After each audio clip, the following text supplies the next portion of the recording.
Wala si Seth ha. Katin, tara! Hoy, Ong! Saan na ba si Hart? Baala na yun. Sige, tara!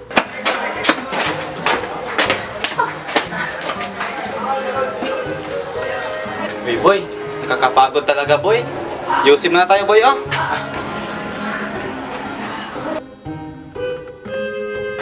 Uy, andyan pa lang kayo!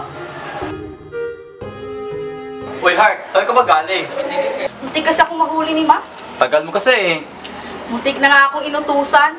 Buti nga. Alam niyo ba, kapag tanto ko lang, hindi ba kayo nagsasawa?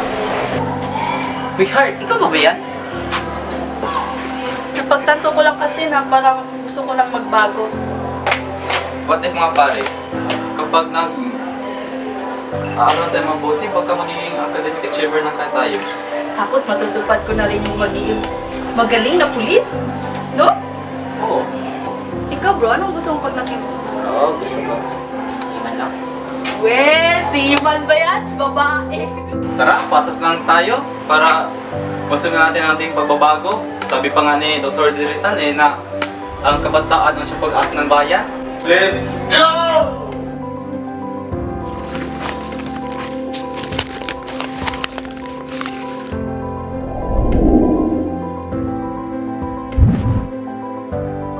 Ang katiting na pangarap na minsay binalot ng kaba at takot ay muling sumiklab sa kanilang sistema.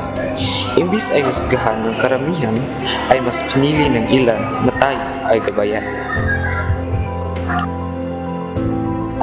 Bilang isang kabataan, napagtanto namin kung gaano kalaki ang papel ng kabataan para sa susunod na henerasyon.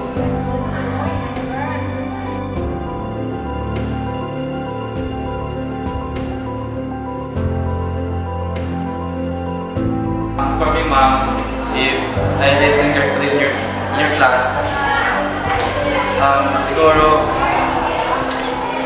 I just learn step by step if I listen carefully.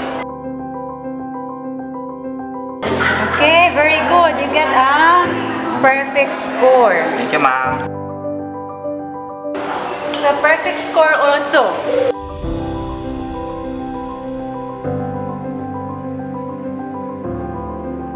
Nakikita ko ito sa mga mata ng isang kababatang lalaki na may pangarap na mag-inobasyon at magbigay ng solusyon sa mga problema ng ating lipunan. Siya ay may matlalim na interes sa siyensya at teknolohiya at nagpursige na matuto at mag-inobasyon. Sa kanyang mga mata, nakikita ko ang pag-asa ng bayan. Nakikita ko ang isang kabataan na may kakayahang magbago sa mundo, na may kakayahang magbigay ng solusyon sa mga problema ng ating lipunan.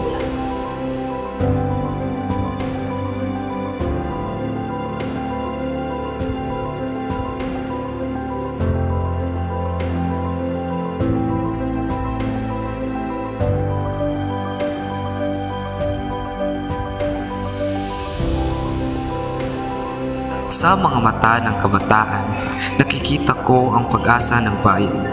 Tulad ng sinabi ni Jose Rizal, ang kabataan ang pag-asa ng bayan. Ngayon, sa panahon ng mga teknolohiya at inobasyon, ang kabataan ang magiging susi sa pag-unlad ng ating bayan.